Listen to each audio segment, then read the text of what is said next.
Mascot spin control ল্যাবের পরীক্ষায় এটি প্রমাণিত। কেয়াসেট আলোপেক্স পেন্টা অ্যাক্টিভ নতুন চুল গজাতে সাহায্য করে, চুল পড়া বন্ধ করে। Keya Seth alopex penta active 10 hair fall প্রবলেমের একমাত্র সলিউশন। সুপ্রভাত, দেখছেন চারটার খবর। সুপ্রভাত প্রত্যেক দর্শককে, আর সুপ্রভাত বিনীত গোয়েল বাবুকে। বিনীত গোয়েল বাবু, আপনাকে দাঁড়িয়ে এই জামা পরে, আজকে একই জামা পরেছি বিশেষ উদ্দেশ্যে, এই জামা পরে দুবার বলেছিলাম দুটো শোতে যে আপনাকে সরিয়ে দেবে ভবিষ্যতে। আপনি নিজেই পদত্যাগ করুন না। একজন বন্ধু হিসেবে, ওয়েল উইশার হিসেবে, একজন সহ নাগরিক হিসেবে খারাপ লাগে তো আপনাকে বিভিন্ন কথা বলা হয়, তাই বলেছিলাম বিনীত গোয়েল বাবু, বলেছিলাম আপনাকে যে নিজেদের ইমেজ বিল্ডিংয়ের জন্য যে কোনো সময় আপনাকে সরানো হবে, বলির পাঠা করা হবে। আপনি তখন শুনেছিলেন কিনা জানি না, কিন্তু সেটা হলো।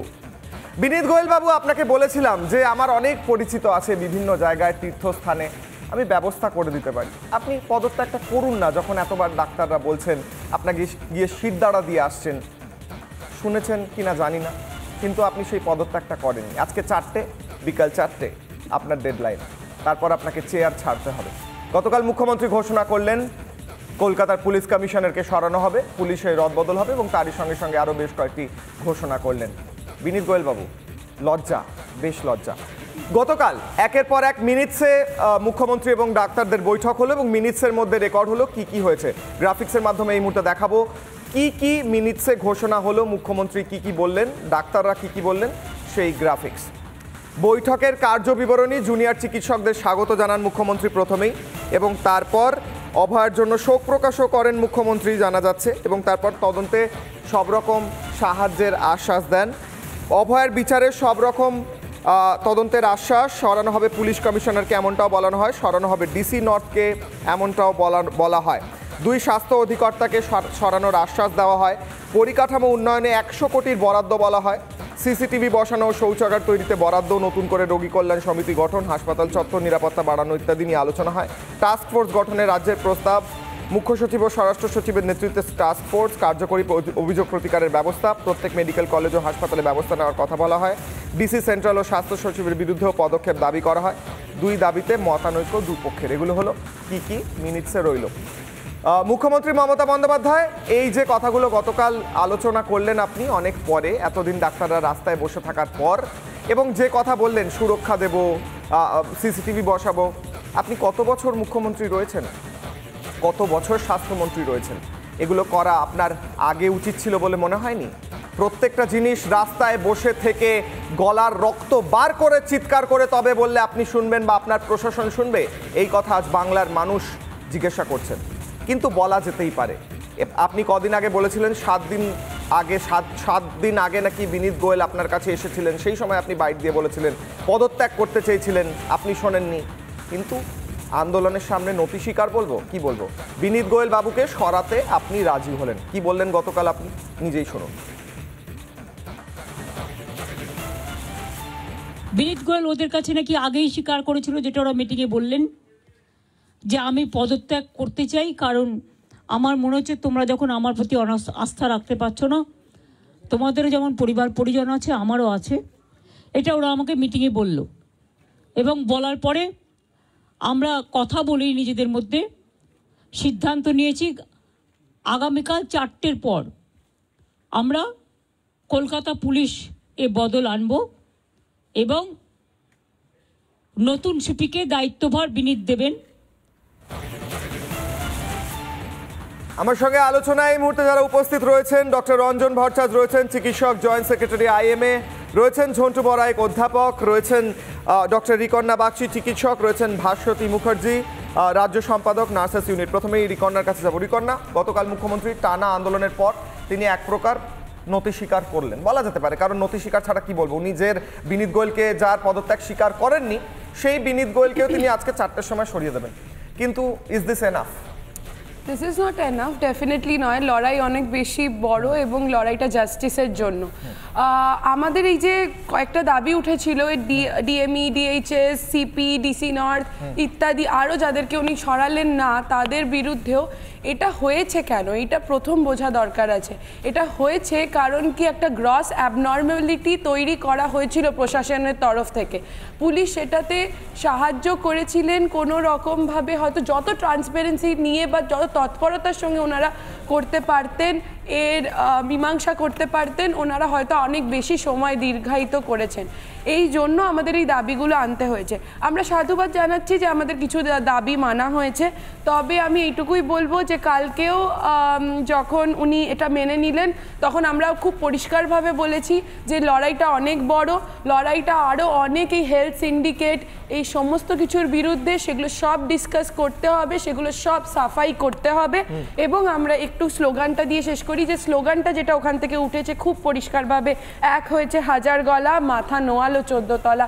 এটা ডেফিনেটলি একটা কিছু আংশিক জয় তো বটে। ঠিক, মাথা নোয়ালো 14 তলা, বেশ ইম্পর্টেন্ট স্লোগান। তার কারণ হচ্ছে 14 তলার ওপরে বসে পৃথিবীটাকে তো ওপর থেকে দেখা যায়, 14 তলা থেকে সব কিছু অনেক নিচে মনে হয়।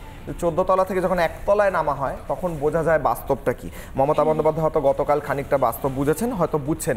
যে 4 জনকে সরানোর কথা বলা হয়েছে গতকাল, সেই 4 জনের নাম একবার দেখাবো, তারপর যাবো আলোচনায় আবারও। 4 জন যাদের সরানো হয়েছে বা হবে, আজকে 4টের মধ্যে সম্ভবত হবে। বিনীত গোয়েলকে সরানো হবে, কলকাতার পুলিশ কমিশনার, যিনি মেনে নিয়েছিলেন যে ইন্টেলিজেন্স ফেলিওর হয়েছে, যিনি মমতা বন্দ্যোপাধ্যায়ের কাছে গেছিলেন। বিনীত গোয়েল, তাকে সরানো হয়েছে। অভিষেক গুপ্ত ডিসি নর্থ, যার বিরুদ্ধে অভিযোগ ওঠে তিনি টাকা দিয়েছিলেন, তাকে টাকা অফার করেছিলেন, তাকে সরানো হয়েছে। দেবাশিস হালদার, কৌস্তব নায়ক, 2 হেলথ ডিপার্টমেন্টের 2 আধিকারিককে সরানো হয়েছে। আমি ঝন্টুবাবুর কাছে যাব। ঝন্টুবাবু, বিনীত গোয়েল বাবু তো এক প্রকার মেনে নিয়েছিলেন যে ইন্টেলিজেন্স ফেলিওর হয়েছে, চিৎকার করে করে বলেছিলেন ম্যালিশিয়াস মিডিয়া ক্যাম্পেইন চলছে, ম্যালিশিয়াস মিডিয়া ক্যাম্পেইন চলছে। তারপর উনি আবার শিরদাঁড়াও গ্রহণ করেছিলেন। সেই শিরদাঁড়াটা নিয়ে কি করেছেন জানি না, অনেকে বলেন নাকি প্রথমটা বিক্রি করে দিয়েছিলেন, দ্বিতীয়টাও নাকি বিক্রি হয়ে গিয়েছে, এমনটা অনেকে বলেন। তো আপনি কি বলবেন, গতকাল রাজ্য সরকারের এই পদক্ষেপ সদর্থক নাকি আরও অনেক কিছু করার প্রয়োজন? দেখুন, এটা তো একটা অ্যাডমিনিস্ট্রেটিভ সিদ্ধান্ত উনি নিয়েছেন। আমি বলছি যে যে ঘুণটা ধরেছে স্বাস্থ্য দপ্তরে, যে ঘুণ ধরেছে পরতে পরতে, যে প্রশ্নগুলো এখনও রয়ে গেছে, যে 240 ঘন্টা পরে শোকজের 240 ঘন্টা পরে কোনো উত্তর না দেওয়ার পরেও সন্দীপকে কেন তার রেজিস্ট্রেশন বাতিল হলো না, কেন মেঘনাথ হয়ে লুকিয়ে থাকা স্বাস্থ্য দপ্তরের এসপি দাসদের মতো লোকদের এখনো পর্যন্ত গুরুতর পদক্ষেপ স্বাস্থ্য দপ্তর নিল না, এই প্রশ্নগুলো থাকবে। আমি বলছি 2-4টে অফিসারকে তিনি সরিয়ে দিয়েছেন। উত্তাল আন্দোলনের এই নব জোয়ার, এই নব দিগন্তরা যে আন্দোলনটা করেছে, মাথা না নোয়ানোর আন্দোলন, তাতেই মেরুদণ্ডহীনেরা কিন্তু মাথা নুইয়েছে। এটা একটা সাফল্য, এদের অভিনন্দন। এরা পথ দেখালো আমাদের বাংলাকে, ভারতকে, পৃথিবীকে। কিন্তু আমার প্রশ্ন কি সলয়, যে তারপরে আমি বলছি এটা কিন্তু সামান্য, এই মাথাগুলো সরলে কিন্তু সমস্যার সমাধান হবে না। এর পরতে পরতে যারা লুকিয়ে আছে, এই থ্রেট কালচারটা এখনো যারা জিইয়ে রেখেছে, রঞ্জিত দাসেরা, তাদের বিরুদ্ধে আমি একটা উদাহরণ তোমায় দিলাম, যে সন্দীপকে শোকজ করেছে 7 সেপ্টেম্বর। বলা হয়েছিল 72 ঘন্টার মধ্যে উত্তর না দিলে পরে বা স্যাটিসফ্যাক্টরি উত্তর না হলে তোমার রেজিস্ট্রেশন বাতিল হবে। আজকে 240 ঘন্টায় তার বিরুদ্ধে কোনো রেজিস্ট্রেশন বাতিলের কোনো অভিযোগ শুনেছ যে রেজিস্ট্রেশন বাতিল করেছে IMA বেঙ্গল? আমি বলছি যে এই ঘটনাগুলো, আর তোমাকে আমি একটা কথা বলি, বিনীতকে এখান থেকে সরিয়ে দিয়ে তাকে একটা জায়গায় পোস্টিং দেবে। আমি বলছি বিনীত যে ঘটনাগুলো করেছে একদম পরিষ্কারভাবে তার রাজ্য পুলিশের একজন অধস্তনকে অ্যারেস্ট করে তো প্রমাণিত যে ওরা যে অভিযোগগুলো করেছিল বা মিতার বাবা মা যে কন্টিনিউয়াস অভিযোগ করছিল সেটা সত্যি, একের পর এক, অর্থাৎ পেঁয়াজের খোসার মতো ছড়াচ্ছে। তাহলে বিনীতের বিরুদ্ধে কি বিভাগীয় তদন্ত করবে রাজ্য, নাকি তাকেও প্রাইস পোস্টিং দিয়ে অন্য কোথাও বসাবে? আমার প্রশ্ন হলো এটা। আর এই যে স্বাস্থ্য অধিকর্তা, নারায়ণ নিগম থেকে শুরু করে শিক্ষা স্বাস্থ্য অধিকর্তা, এরা যে দিনের পর দিন এই নেক্সাসটা চালিয়েছে, আজকে 10-12 বছর ধরে উত্তরবঙ্গ লবির ব্যানারে স্বাস্থ্য দপ্তরে যে ঘটনাগুলো হয়েছে, পোস্টিংয়ের নাম করে একজন মহিলা ডাক্তার সুসাইড করেছে, তার স্পেশাল চাইল্ড থাকার পর তাকে পোস্টিং দেওয়া হচ্ছে না, স্যাটিসফ্যাক্টরি আমরা বেহালার দেখেছি। এদের বিরুদ্ধে কি বিভাগীয় তদন্ত হবে, নাকি এদের প্রাইস পোস্টিং করে আর উঁচু জায়গায় দেওয়া হবে? প্রাইস পোস্টিংটা একটা বিষয়, কারণ হচ্ছে আমরা দেখেছি এর আগে এক জায়গা থেকে সরিয়ে দেওয়া হয় লোক দেখানোর জন্য, তারপর তাকে আরো একটা কোনো কোজি পোস্ট দিয়ে দেওয়া হয়, আরো আরামের একটা জায়গা দিয়ে দেওয়া হয়। আমি বিনীত গোয়েলের একটা বাইট শোনাবো। বিনীত গোয়েল 14 তারিখ রাত্রিবেলা বলেছিলেন, খুব রেগে মেগে বলেছিলেন ম্যালিশিয়াস মিডিয়া ক্যাম্পেইন চলছে, কিন্তু মেনেও নিয়েছিলেন তার ইন্টেলিজেন্স ফেলিওর হয়েছে। তারপর আসছি আলোচনায়। বিনীত গোয়েল কি বলেছিলেন 14 তারিখ ফেলিওর নিয়ে? If you look at it, that we should have anticipated there are 5,000 people, 10,000 people here. If you say that it is failure of assessment, yes, you can call it. It is a failure of assessment. That 10,000 people will turn up here and that and they would vandalize the entire place.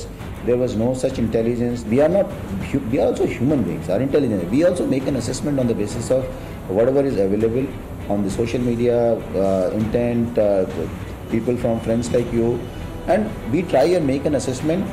On that basis, we deploy our resources and try to see that law and order is maintained. So the assessment failures is not the first time the assessment failure has happened. Doctor Ranjan ভট্টাচার্যের কাছে doctor Ranjan, বিনীত গোয়েল 16 তারিখ বলে দিয়েছিলেন যে failure হয়েছে, বলে দিলেন আমরা সোশ্যাল মিডিয়া দেখে অ্যানালাইজ করার চেষ্টা করি, আমরা ফেলিওর হয়েছি। আজকে 1 মাস 1 দিন হচ্ছে, তারপর বিনীত গোয়েলকে সরাতে বাধ্য হচ্ছে সরকার। ডাক্তারদের জয় অবশ্যই, কিন্তু অনেক দেরি করে নয় এটা? প্রথমেই ঝন্টুবাবু যেটা বললেন একটু সংশোধন করে দিই। Indian medical association headquarter, Indian medical association বঙ্গীয় শাখা, ওয়েস্ট বেঙ্গল অর্থোপেডিক অ্যাসোসিয়েশন প্রত্যেকে সন্দীপ ঘোষকে বহিষ্কার করেছে। করেনি খালি ওয়েস্ট বেঙ্গল মেডিকেল কাউন্সিল। আমরা ইমিডিয়েটলি তার যেন বহিষ্কার করা হয় তার দাবি জানাচ্ছি। দেখো কেশালয়, আজকে বিশ্বকর্মা পুজো, আমি সুমন চট্টোপাধ্যায়ের গানের ভাষায় বলি যে 4টে ঘুড়ি কিন্তু ভুকাট্টা হয়ে গেছে, পেটকাটি, চাঁদিয়াল, মোমবাতি, বগ্গা, অর্থাৎ CP, DC not, DHS, DME. কিন্তু কালকের যে ধারাবাহিক কার্যবিবরণী যদি দেখি, সেইখানে যে 9টা আমাদের কমন এজেন্ডাতে যে সিগনেচার হয়েছে এবং সেখানে মনোজ পন্থের সাথে 42 জন চিকিৎসক সই করেছে, সেইখানে 9 নম্বর পয়েন্টটা দেখবে সবচেয়ে বড়, এবং ওখানে 11টা লাইন আছে এবং ওখানে ডিসএগ্রিমেন্ট হয়েছে। কারণ ওখানে কিন্তু বলা আছে যে আমাদের হেলথ সেক্রেটারি যিনি আছেন, সেই হেলথ সেক্রেটারির কিন্তু আমরা অপসারণ চেয়েছিলাম, কিন্তু তখন মাননীয় মুখ্যমন্ত্রী বলেছেন যে পুরো ঘরটাকে খালি করে দেওয়া যাচ্ছে না একবারে। তা আমরা এই দাবি থেকে অ্যাকচুয়াল সরিনি, কারণ আমাদের কাছে সুনির্দিষ্ট প্রমাণ আছে যে তিনি এই সমস্ত নর্থ বেঙ্গল লবি এবং হেলথ মাফিয়া সিন্ডিকেটের সাথে বেশ কিছু ছবি তাদের আমরা দিয়েছি, এবং আমরা আশা করব ভবিষ্যতে সেটা যেন তার বিরুদ্ধে ব্যবস্থা নেওয়া হয়।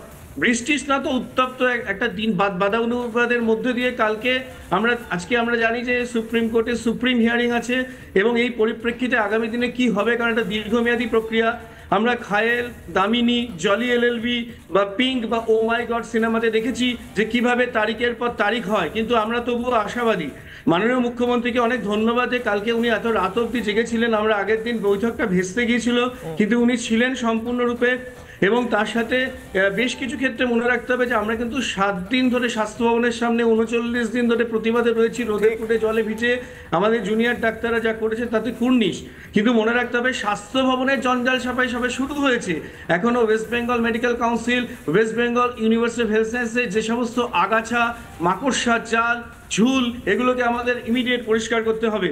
এবং এক্ষেত্রে আমাদের যে West Bengal service classification control appeal rule 1971-এর 7-এর অনুচ্ছেদে লেখা আছে যে সাসপেনশন করাবে, কিন্তু এক্ষেত্রে যে সমস্ত পুলিশ কর্তাদের করা জাস্ট ট্রান্সফার করা হয়েছে, কোনো মতেই তাদের ডিসিপ্লিনারি অ্যাকশন হয়নি।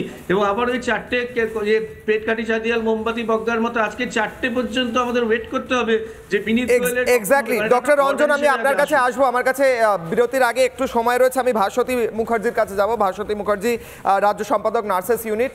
ম্যাডাম, আপনারা ডাক্তারদের সাথে তালে তাল মিলিয়ে শুরুর দিন থেকে আন্দোলন করেছেন, রাস্তায় থেকেছেন। গতকাল ডাক্তারদের খানিকটা বলাই যেতে পারে যে আংশিক জয় হয়েছে, তাদের অনেক দাবি মেনে নেওয়া হয়েছে। কিন্তু আমি বারবার যে প্রশ্ন করছি, এটা 1 নম্বর অনেক দেরিতে হয়েছে বলে আপনার মনে হয় না? 2 নম্বর, এটা কি এনাফ? বলুন। না, অনেক দেরি তো হয়েইছে। 38 দিন তো নেহাত কম কথা নয়। এবং মনে রাখতে হবে যে মাননীয়া কিন্তু উৎসবে ফিরতে বলেছিলেন, তো সেই উৎসবে ফেরাটাকে ডাক্তাররা, আমরা মেডিকেল ফ্রেটার্নিটি, সাধারণ মানুষ যেভাবে সেটাকে রিজেক্ট করে দিয়ে প্রতিবাদে থেকেছে, প্রতি মিনিট প্রতি মুহূর্ত, সারা শহর পাড়া সবাই মিলে যে প্রতিবাদে নেমেছে, এমনকি রাজ্য ছাড়িয়ে দেশ, দেশ ছাড়িয়ে বিদেশ, এই প্রতিবাদটা যদি না থাকতো তাহলে হয়তো আজকের দিনটা আমরা দেখতে পেতাম না। ফলে দেরি হোক, দেরি তাড়াহুড়ো তো কেউ করেনি, বলেছে আমাদের দাবি যতক্ষণ না মিটছে আমরা ততক্ষণ আন্দোলন ছেড়ে যাব না। যতই উৎসব থাক আর যাই কিছু থাক, উৎসবটা হবে যেদিন হচ্ছে দাবি পূরণ হবে। কাজে এই দেরিটা কোনো সমস্যা নয়। 38 দিন ছেড়ে আরো 38 দিন হলে আমার মনে হয় যে কেউই লড়াই আন্দোলনের জমি কেউই ছাড়তো না। কিন্তু কালকে যেটা হয়েছে সেটাকে সবার মতো আমিও বলতে চাই যে হ্যাঁ, একটা আংশিক জয়। এই আংশিক জয়টা একটা লড়াইয়ের জয়, একটা সবাই আমরা পশ্চিমবঙ্গবাসী সবাই যে শিরদাঁড়াটা দেখাতে পেরেছি সেইটারই জয়। কিন্তু যেগুলো বলেছেন সেগুলো শেষ পর্যন্ত দেখতে হবে, এটা যেমন ঠিক তেমনই গতকালই একটা ঘটনা ঘটেছে যেখানে চিকিৎসক নিগ্রহ হয়েছেন, আবার আরেকটা ঘটনা ঘটেছে যেখানে নার্স নিগ্রহ হয়েছে। তাহলে এই যে 38 দিন হয়ে গেছে প্রথম থেকে এখনো পর্যন্ত কিন্তু নিরাপত্তা সব জায়গাতে ঢিলে ঢালা। উনি অনেক অনেক টাকা বরাদ্দ করেছেন নিরাপত্তার জন্য, কিন্তু সদিচ্ছা না থাকলে শেষ পর্যন্ত নিরাপত্তাটা কিন্তু এস্টাবলিশ হবে না। এক্স্যাক্টলি। ভাস্বতী ম্যাডাম একটু সঙ্গে থাকুন। আপনি যে কথা বললেন যে টাকা দিয়ে দিলাম 100 কোটি টাকা নিরাপত্তার জন্য, কিন্তু অন গ্রাউন্ড চিকিৎসকদের উপর অ্যাটাক হচ্ছে। ওই 100 কোটি টাকা দিয়ে কি করব? ঠাকুরের আসনে রেখে পুজো করার জন্য তো ওই 100 কোটি টাকা নয়, ওই 100 কোটি টাকা ব্যবহারের জন্য। মুখ্যমন্ত্রী মমতা বন্দ্যোপাধ্যায় অনেকগুলো ঘোষণা করলেন। আজকে 4টের দিকে আমাদের নজর তো থাকছেই, দ্বিতীয় আমাদের নজর থাকবে সুপ্রিম কোর্ট তো বলেছিল ডাক্তারদের জয়েন করতে, কিন্তু তার সঙ্গে এও বলেছিল তার আগে ডাক্তারদের নিরাপত্তাটা সুনিশ্চিত করতে হবে। ওটা আপনি করতে পারছেন কি? নজর থাকছে আমাদের। ফিরছি বিরতির পর আলোচনায়।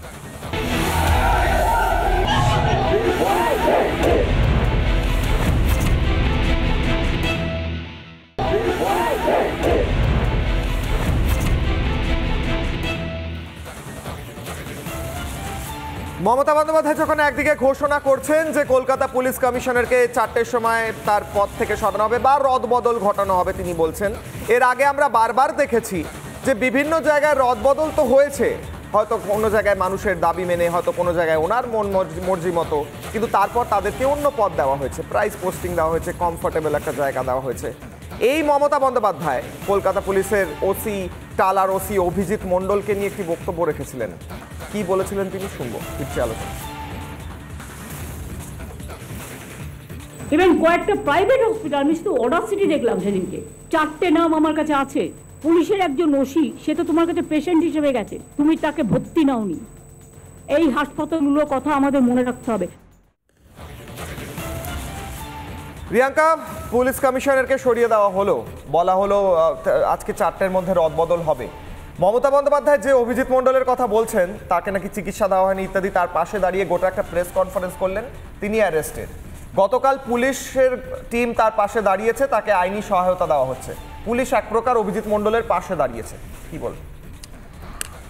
দেখুন, আমার যেটা মনে হচ্ছে যে যখন এই কথাটা উনি বললেন আমার খুব অবাক লেগেছিল। কারণ কি, আমরা যতটুকু খবর পেয়েছি আমাদের ফেলো ডক্টরসদের থেকে বা সিনিয়রদের থেকে, যখন এই ব্যক্তিটি বিভিন্ন হাসপাতালগুলোতে যায়, সে বলে তার নাকি কিছু সিমটমস আছে যেগুলো চেস্ট পেন ইত্যাদি, এবং আমরা জনসমক্ষে এটা এসেছে যে ওনার যদি কোনো সিমটম পাওয়া যেত ডাক্তাররা নিশ্চয়ই তার চিকিৎসা করতো এবং তাকে ভর্তি নিত। আমাদের চিকিৎসা শাস্ত্রে খুব পার্টিনেন্টভাবে আমাদেরকে শেখানো হয় যে কোনটা অ্যাডমিসেবল কেস, কোনটা অ্যাডমিসেবল কেস নয়, কারণ যাতে আমরা অন্য পেশেন্টদেরকে নিতে পারি, যাতে বেড নষ্ট না হয়। আমার মনে হয় সেইটাই আজকাল হতো না। এই থ্রেট কালচার, এই সিন্ডিকেটের জন্য বেডকে ধরে রাখা হতো, এই সবের বিরুদ্ধেই তো জুনিয়র ডাক্তাররা আজকে এখানে রয়েছে। কিন্তু আমরা যেটা দেখলাম যে আমাদের যিনি স্বাস্থ্যমন্ত্রী, উনি এটাকে সামনে আনলেন না যে হ্যাঁ আমি জানি এরকম জিনিস চলছে, আমাদের সেইটাকে ভেঙে দিতে হবে। আমাদের ছোট বাচ্চারা শিখিয়ে দিয়ে যাচ্ছে, কিংবা এখন জেনারেল সিটিজেন এটাকে পছন্দ করছে না এই হেলথ সিন্ডিকেটটাকে। উনি আমাদের অভিভাবক, আমরা ভেবেছিলাম ওনার এই সদর্থ ভূমিকা থাকবে, কিন্তু আমরা উল্টো দেখলাম উনি তাদের পরিবারকে আশ্বস্ত করলেন যে উনি, তাতে তো এটা হচ্ছে যে আচ্ছা এরা কিছু ডিমান্ড করছে, আমরা তার ডিমান্ড মেনে নিচ্ছি, কারণ কি আমাদের এত জনরোষকে ঠান্ডা করতে হবে, কিন্তু আমরা পানিশ করছি না, যেই ডিলে হচ্ছে তার জন্য আমরা তাকে পানিশ করছি না। রিকন, আমার একটা প্রশ্ন, তিনি বারবার সুপ্রিম কোর্টের কথা বলেন। সুপ্রিম কোর্টে যে অর্ডার এসেছিল সেই অর্ডারে প্রাথমিক কন্ডিশন ছিল যে ডাক্তারদের সুরক্ষা নিশ্চিত করতে হবে। দ্বিতীয় বলা হয়েছিল ডাক্তাররা যদি কাজে না ফেরে রাজ্য কোনো ব্যবস্থা নিলে সুপ্রিম কোর্ট সেখানে কিছু বলবে না, ইন্টারফেয়ার করবে না। তাহলে রিকন, না বারবার কন্টেম্প্ট অফ কোর্টের কথাও বারবার বিভিন্ন জায়গায় বলা হয়েছে দেখেছি, কি বলবে? আমি ন্যায়শাস্ত্র ছাত্রী নই, তাই আমি হয়তো খুব ডিটেলস এটার ব্যাপারে বলতে পারবো না। তবে আমরা যতটুকু জেনেছি, আমাদের লিগাল সেলের থেকেও যা জেনেছি, তাতে উনি একটা, আমি একটু কোট করে দিই খুব তাড়াতাড়ি। The state of West Bengal must take necessary steps to create a confidence in the doctors that their concerns in regard to their safety and security are being duly attended. আগে হচ্ছে এটা এনশিওর করতে হবে যে সেফটি অ্যান্ড সিকিউরিটি কে হচ্ছে ওনারা এটাকে দেখেছেন এবং তার জন্য একটা কনক্রিট আমরা করে দেব, আমরা প্রতিশ্রুতি দিচ্ছি, এইটা নয়। আমরা যদি গোটা বাংলা তথা গোটা বিশ্ব কি দেখতে পেলো যে একটাও হচ্ছে সিসিটিভি, অসংখ্য সিসিটিভি লাগছে কিংবা অসম্ভব কোনো হচ্ছে তৎপরতার সঙ্গে হচ্ছে সিকিউরিটিকে এনশিওর করা হচ্ছে, আমরা কেউ একটা কোনো চেঞ্জ কিন্তু কনক্রিট দেখতে পাইনি। তাহলে কিসের বিষয় হচ্ছে? কিভাবে আমরা হচ্ছে কন্টেম্পট অফ কোর্টের তো প্রশ্নই উঠছে। লাস্ট দিন সুপ্রিম কোর্টে কপিল সিব্বল বলছিলেন এটা হচ্ছে ওটা হচ্ছে, চিফ জাস্টিস বলেন সবই তো হচ্ছে, কি হয়েছে সেটা বলুন। আমার মনে হয় আজকে একটা সুপ্রিম হিয়ারিং আছে, আমরা আশাবাদী যে সুপ্রিম কোর্ট এগুলো দেখবে, যে ওনারা দুবার এটা বলা সত্ত্বেও যে সেফটি সিকিউরিটি এনশিওর করুন। আমার মনে হয় কন্টেম্পট তো হচ্ছে স্টেটের এগেনস্ট, স্টেটের দ্বারা হচ্ছে, যে তারা হচ্ছে তাদের কথা শুনছে না, তারা এইটাকে মেটাবার জন্য তাড়াতাড়ি সেফটি সিকিউরিটি হচ্ছে প্রসঙ্গে তৎপর নয়। আমার তো মনে হয় সেইটা কন্টেম্পট। ঠিক, আমি ঝন্টু বাবুর কাছে যাব। ঝন্টু বাবু, অভিজিৎ মণ্ডলের পাশে দাঁড়িয়ে মুখ্যমন্ত্রী গোটা একটা প্রেস কনফারেন্স করলেন এবং তারপর পুলিশ তার পাশে গিয়ে দাঁড়ালো, তাকে আইনি সহায়তা দিল। যাকে অ্যারেস্ট করা হয়েছে এই কারণে যে তিনি একদিকে ধামাচাপা দেওয়ার চেষ্টা করেছেন এভিডেন্স, অন্যদিকে তার সরাসরি হাত থাকতে পারে এই গোটা ঘটনাকে ধামাচাপা দেওয়ার জন্য, কি বলবেন? আমি প্রথমেই বলছি, দেখো এটা কেন হলো। সিএমআরআই থেকে তিনি রিজেক্ট হয়ে কোঠারিতে গেলেন, কোঠারিতে রিফিউজড হলো অ্যাডমিশনের, সেখান থেকে বেলভিউর থেকেও রিফিউজ হলো উডল্যান্ড। এই হাসপাতালগুলো খুব নামি হাসপাতাল এবং তারা ওই যে ও বললো যেটা, যে আমার জুনিয়র ডাক্তার বন্টি, যে প্রত্যেকটা জায়গায় ওরা কিন্তু ডাক্তারের এথিক্স মেনে চেক করে বুঝেছে তাকে অ্যাডমিট করা যাবে না। ওই জন্যেই আমি বলছি প্রভাব খাটিয়ে যখন তাকে একটা সরকারি হাসপাতালে ভর্তি করা হলো শেষ পেশ, মুখ্যমন্ত্রী এটা কেন বললেন এবং তার বাড়িতে কেন উচ্চতন কর্তৃপক্ষকে পাঠালেন পুলিশের? কারণ পুলিশের ভিতরে যদি বিদ্রোহ হয়ে যায় তাহলে টলমলো হয়ে যাবে। এই পুরো কনস্পিরেসি তো পুলিশও যুক্ত। দ্বিতীয়, ও ছোটবাবু আমি আপনার কাছেই আসছি, আমার একটা ছোট্ট লাইভ নিতে হবে। রিয়াঙ্কা এই মুহূর্তে আমাদের প্রতিনিধি সুপ্রিম কোর্টের সামনে রয়েছেন। রিয়াঙ্কা, আজকে হিয়ারিং রয়েছে আর খানিক্ষণের মধ্যে সম্ভবত 10:30টায়, কি নিয়ে মানে কি কথা হতে পারে আর কি আপডেট রয়েছে দ্রুত?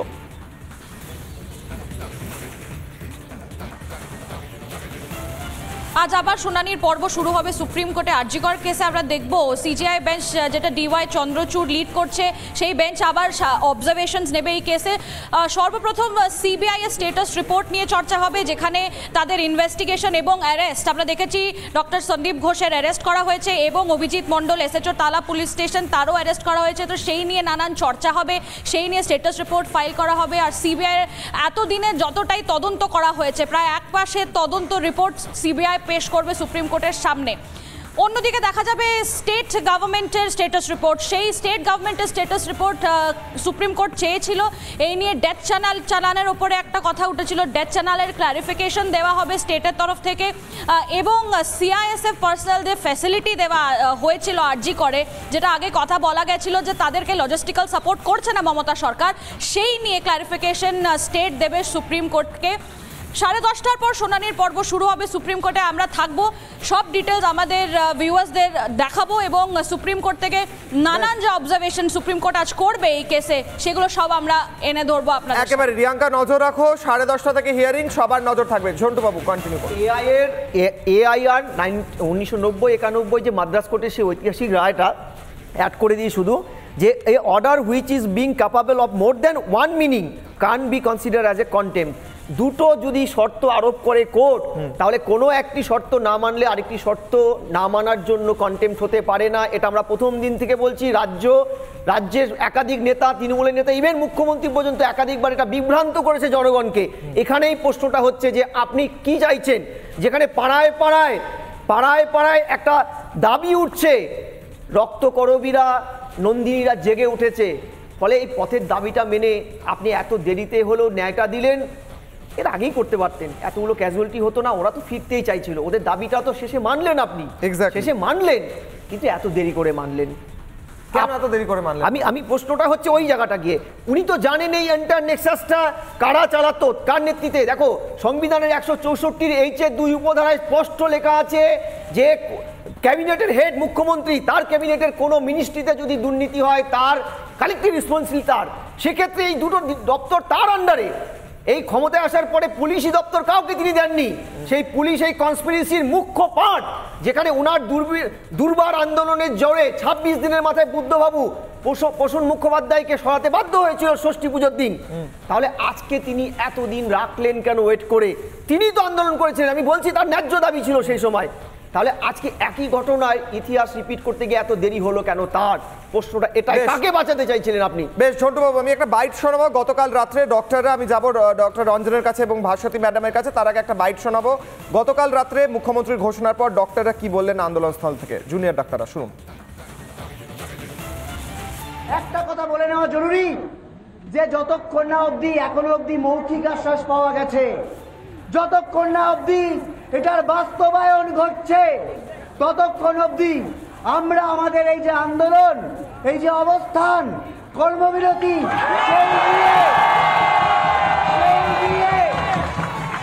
সেই নিয়ে কোনো সিদ্ধান্ত আমরা নেব না। আগে বাস্তবায়ন হবে, আগে কালকে সুপ্রিম কোর্টের শুনানি হবে, তারপর আমরা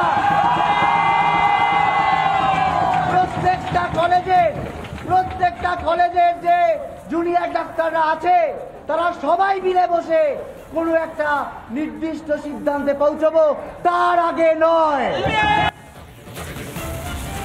ডক্টর ভট্টাচার্য, মুখ্যমন্ত্রী বললেন এই 4 জনকে সরানো হবে ইত্যাদি, কিন্তু আমাদের রাজ্যে আমরা দেখেছি বিভিন্ন সময় প্রাইস পোস্টিং হয়েছে, এক জায়গা থেকে সরিয়ে আরেক জায়গায় বসানো হয়েছে, আরো উচ্চ পদে বসানো হয়েছে, আরো কমফোর্টেবল জায়গায় পাঠানো হয়েছে। এটা একদিকে।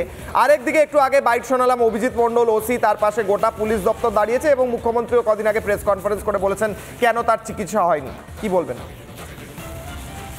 দেখুন, বিশ্বকর্মা পুজোর দিন হয়তো নারায়ণ শিলা মানে আমাদের স্বাস্থ্য সচিবের বিসর্জন হয়নি, কিন্তু যন্ত্রের দেবতা যদি বিশ্বকর্মা হয় তাহলে ষড়যন্ত্রের দেবতারা যারা মাথাগুলো বসে আছে তাদের বিচার কবে হবে? আমি বারবারই বলেছি যে কাঁচপোকা এবং শ্যামা পোকার কথা, এই দুজন মানুষ যারা অস্থিরোগ বিশেষজ্ঞ এবং যিনি পশ্চিমবঙ্গ রাজ্য মেডিকেল কাউন্সিলের সহ সভাপতি, তার ছেলে, এবং তাকে নিয়ে যে অর্ডার করা হলো সেটা চেঞ্জ করা হলো স্বাস্থ্যভবন থেকে, তার কোনো বিচার হয়নি। আজকে শয়ে উদ্দীপ্ত একজন বিধায়ক, যিনি আজকে হয়তো যাকে মাননীয় মুখ্যমন্ত্রী RKS এর চেয়ারম্যান থেকে পোস্ট থেকে সরিয়েছেন, কিন্তু এখনো তিনি বেশ কিছু পোস্ট দখল করে আছেন লাভজনকভাবে, যেমন president of West Bengal medical council, chairman of health recruitment board, সেখান থেকে কিন্তু তাকে কোনো অপসারণ করা হয়নি। এবং তার 2 কন্যা সু এবং শি, তাদেরও কিন্তু যেভাবে শ্রীরামচন্দ্র মেডিকেল কলেজ থেকে ল্যাটারাল ট্রান্সফার হয়ে মেডিকেল কলেজে চলে এলেন এবং তারপর এখন অ্যাসোসিয়েট প্রফেসর SSK, এবং আরেকজন কন্যা MND কোটাতে ন্যাশনাল মেডিকেল কলেজে MBBS করার সুযোগ পেলেন। অর্থাৎ এরা কেউই কিন্তু নিট বা জয়েন্ট এন্ট্রান্স পরীক্ষা না দিয়েই তারা এখন কিন্তু SSKM এর মতো হাসপাতালে কাজ করছেন। এছাড়াও বেশ কিছু শর্মাজি রয়েছেন, ছোট দাস রয়েছেন, হ্যাকোমেডের যিনি যে বিশাল পরিমাণ দুর্নীতি হয়েছে এবং পশ্চিমবঙ্গ স্বাস্থ্য বিশ্ববিদ্যালয়ের উপাচার্য, তার বিরুদ্ধে এখনো কোনো ব্যবস্থা নেওয়া হয়নি। কিশোর একটা ছোট্ট জিনিস ব্রেক করব, কালকের ঘটনাটা কি ঘটলো? 6:30 তো জুনিয়র ডাক্তাররা পৌঁছলো, তারপরে শুরু হলো কার্যবিবরণী লেখা এবং স্টেনোগ্রাফার নিয়ে যাওয়া হলো। প্রথমে যে কথাটা হলো সেটা হচ্ছে কন্ডোলেন্স, তারপরে কিন্তু 2 এবং 3 নম্বর এজেন্ডায় আলোচনা হলো না, সোজা চলে যাওয়া হলো 4 এবং 5 নম্বর, অর্থাৎ সেফটি সিকিউরিটি ইস্যু, টয়লেট কি আলোচনা হবে এবং তারপরে সিসিটিভি, তারপরে আসা হলো কিন্তু 2 নম্বর আলোচনায়। এবং এই 2 নম্বর আলোচনায় যখন এই যে 6 জনের অপসারণ আমরা চেয়েছিলাম, তাই সেটার জন্য মাননীয় মুখ্যমন্ত্রী পাশে একটু আলোচনা করতে অন্য ঘরে গেলেন, 15-20 মিনিট বাদে তারা ফিরে এলেন। কিন্তু সেখানে কিন্তু রাজীব কুমারের যে টোনটা ছিল সেটা কিন্তু খুব ভালো ছিল না। কিন্তু আমরা মনোজ পন্তকে এবং তার সাথে নন্দিনী দেবীকে ধন্যবাদ জানাবো, তাদের সদর্থকভাবে আলোচনাটা এগিয়ে নিতে সাহায্য করেছে। মাননীয় মুখ্যমন্ত্রী এরপরে রাশ টেনে নিয়েছেন এবং তিনিই সম্পূর্ণ আলোচনাটা করেছেন। তাই আমি আবার বলবো, আমরা এখনো করব চিৎকার যতদিন না তোমরা হবে বহিষ্কার। ডক্টর ভট্টাচার্য, দুর্গাপুজো আসছে, তারপর শ্যামা পুজো, আমি জানি শ্যামা মায়ের আরাধনা হবে। আপনি শ্যামা পোকার কথা বললেন একটু আগে, আমি বুঝতে পারিনি কি বলছেন ঠিক।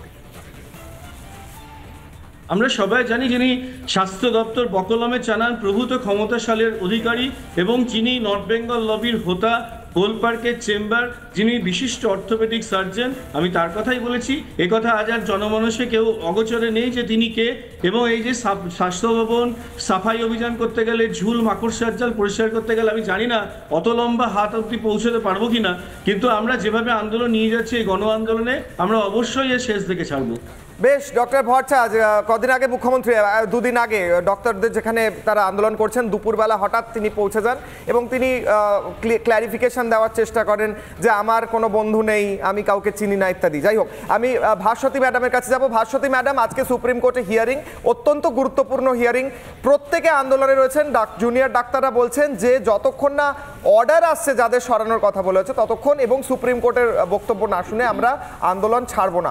আপনারা কি মনে করছেন কতক্ষণ আন্দোলন থাকা, এই আন্দোলন কন্টিনিউ হওয়া উচিত এবং তারপর পরবর্তী পদক্ষেপ ডাক্তারদের কি হওয়া উচিত, জুনিয়র ডাক্তারদের আপনাদের তরফ থেকে কি মনে হয়? দেখুন, আন্দোলনে লড়াইতে প্রতিবাদে থাকতেই হবে। তার কারণ যা যা দাবি ওনারা করেছিলেন জুনিয়র ডাক্তাররা, এবং এই ঘটনার প্রথম দিন থেকে আমরা আরজি করে প্রথম দিন থেকে আমরা আছি, এখনো পর্যন্ত আছি। ফলে আন্দোলনটা চালাতেই হবে, এই বিষয়ে কোনো সন্দেহ নেই। এবং যা যা মাননীয়া কালকে যা যা বলেছেন সেগুলো যতক্ষণ না হচ্ছে ততক্ষণ ওনারা থাকবেন, খুবই সঠিক সিদ্ধান্ত।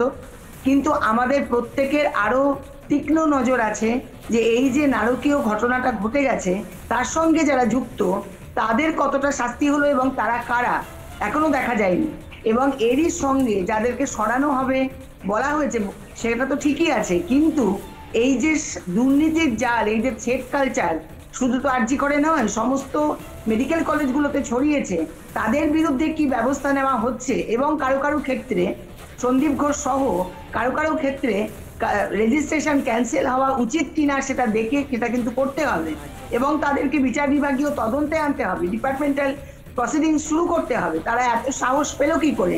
সবাইকে ধমকে চমকে রাখছে, তারা কারা কারা তাদের প্রশ্রয় দিল? ফলে অনেক কিছু ইস্যু আছে, লড়াই আন্দোলন মোটেই শেষ হবে না যদি বা কর্মবিরতি উঠেও যায়। এবং সেটা উঠে গেলেও যা যা ওনারা বলেছেন, জুনিয়র ডাক্তাররা যেটা বলেছেন সেটা দেখেই তারা উঠবে এবং সেটা সঠিক। তার কারণ শুধু তো জুনিয়র যে ডাক্তারদের আন্দোলন নেই, এটা এখন আর পুরো মেডিকেল ফ্রেটার্নিটি, সারা রাজ্যের মানুষ, এমনকি সারা দেশের মানুষ, সারা বিশ্বের মানুষ। চিকিৎসা ব্যবস্থার মধ্যে চিকিৎসা ব্যবস্থাটাতে সাধারণ মানুষের যাতে আস্থা থাকে সেটা একটা অনেক বড় দায়িত্ব। ফলে আন্দোলন এখনো অনেক বাকি আছে, সেগুলো আমাদের করে যেতে হবে। কারণ আমি একজন চিকিৎসকের কাছে গেলাম, তিনি এমবিবিএস কোয়ালিফাই করেছেন কিনা, তিনি কত নম্বর পাওয়ার কথা, তিনি কত নম্বর পেয়ে গোল্ড মেডেল পেয়েছেন, এগুলো যদি তাদের ভাবতে হয় অবচেতন মনে ডাক্তার দেখাতে গিয়ে, তাহলে সেটা খুব দুর্ভাগ্যজনক। ফলে লড়াই আন্দোলন এখন সুদূর প্রসারী, করতেই হবে, চালিয়ে যেতে হবে, আন্দোলন প্রতিবাদ এগুলো চালাতে হবে। বেশ, ভাস্বতী ম্যাডাম, এই মুহূর্তে যে পরিস্থিতি তৈরি আছে সেই পরিস্থিতিটা যতক্ষণ না মাননীয় যেগুলো বলেছেন সেগুলো হচ্ছে এবং সুপ্রিম কোর্টে যে মূল বিষয় সেইটা কোন দিকে যাচ্ছে সেটা অবশ্যই একটা তীক্ষ্ণ পর্যবেক্ষণের বিষয়। আমি দ্রুত রিকন্যার কাছে আসবো, 30 সেকেন্ড সময় দেবো। রিকন্যা, শেষ কথা, সুপ্রিম কোর্টে আজকে হিয়ারিং, কি এক্সপেক্ট করছো এবং কতক্ষণ আন্দোলন তোমরা কতদিন পর্যন্ত চালাবে? রিকন্যা, আমরা প্রথম থেকেই বলেছিলাম যত তাড়াতাড়ি সম্ভব আমরা কাজে ফিরতে চাই, এখনো আমরা সেটাতেই হচ্ছে অনড়।